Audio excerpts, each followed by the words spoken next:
General Hospital spoilers teasers that, yeah, before everything goes dark. Like, lights out, no encore kind of dark. Marco, he's not just going to lie there. Nope. Guy's fighting, brain's still ticking, even when the body's like, nah bro, we done.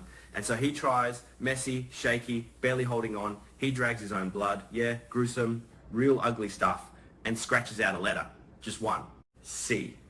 Not even clean, not even clear at first glance. More like a smear. Like he didn't have time. Like he knew time was slipping through his fingers like sand or whatever cliche, but it fits here, so yeah. And that C, it ain't random. Marco's not out here doing arts and crafts in his final moments. Nah, that's him trying to scream without a voice. Cullum. That's who he's pointing at. Cullum's the one. Marco knows it, feels it, probably regrets not seeing it coming sooner, though honestly, could he have? Things got messy way before this. See, the whole thing spirals back to that side hustle Marco got himself into. Helping Lucas, helping Britt.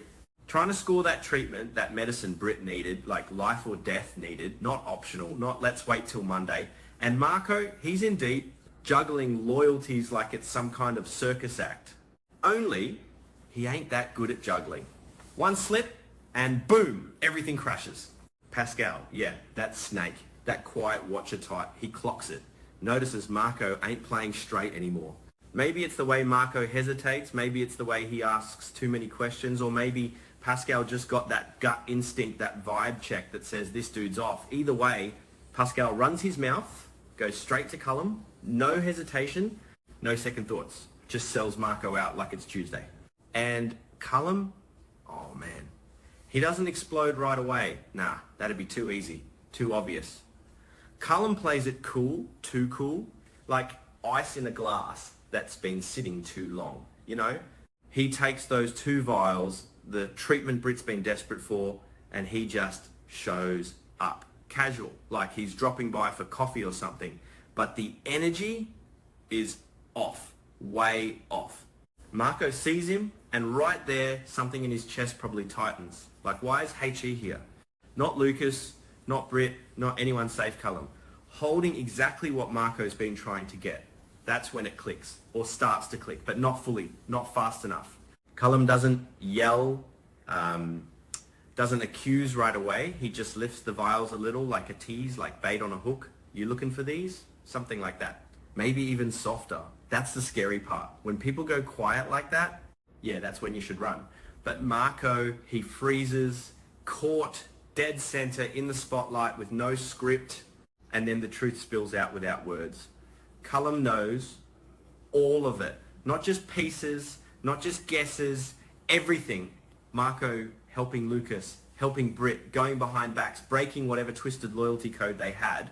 It's all there, hanging in the air like thick smoke.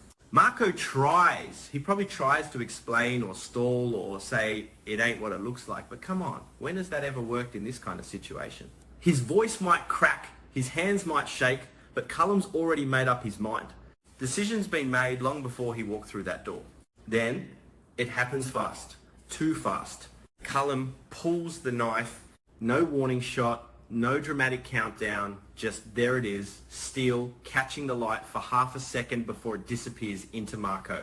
And Marco, he doesn't even process it right away. There's that split second where his brain goes, wait, what? Before the pain hits, before the blood starts pouring, warm and unstoppable, he stumbles. Maybe knocks something over, maybe tries to grab onto something that ain't there. And Cullum, he just watches, cold, detached, like he's checking off a task on a to-do list. No rage, no panic, just done. Marco drops, breath gets shallow, vision probably blurring at the edges, that tunnel closing in. And that's when survival instinct kicks in, one last time. Not to save himself, nah. He knows that ship sailed, but to leave something behind. A clue. Anything. So he dips his fingers in his own blood, God, that's brutal, and drags them across the floor, the wall, whatever's closest. And he writes that C. Crooked, uneven, maybe barely legible, but it's there. His final message. His last shot at justice or revenge or something. But here's the twist. The part that makes it all even more messed up. Cullum sees it. Of course he does. Guy's not dumb. He clocks that movement, that weak attempt, and he walks over, slow, almost curious, looks down at the letter C. And for a second, maybe, just maybe, there's a flicker of annoyance. Not fear, not guilt, just inconvenience. So what does he do? He erases it, just wipes it away like it never existed. Smears the blood, distorts it, ruins Marco's last effort. And then this is where it gets real twisted. He replaces it, writes a different letter. You're standing there, yeah, J. And now the game changes. Because Cullum ain't just covering his tracks. He's setting a trap, a big one. The kind that doesn't just take out one person, but can ripple out, take down whoever he wants. Sonny? That's the first target. Makes sense. History, tension, all that baggage. If Marco's body turns up in the wrong place, with the wrong clues, Sonny's name going to come up real quick. Cullum knows that, counts on it. So he moves the body, quietly, carefully, no witnesses, no noise, and he plants Marco in Alexis's office, which, let's be real, is shady as hell. That's not where the murder happened, not even close. But to anyone walking in, it looks like a crime scene. Except it's not the real one. The real one's been cleaned, rearranged, maybe even completely staged somewhere else. Cullum's got time, resources, and a brain that's always 10 steps ahead. He's not leaving anything to chance. Now here's where it gets even trickier. That J, it doesn't have to point to Sonny. Could be Jason.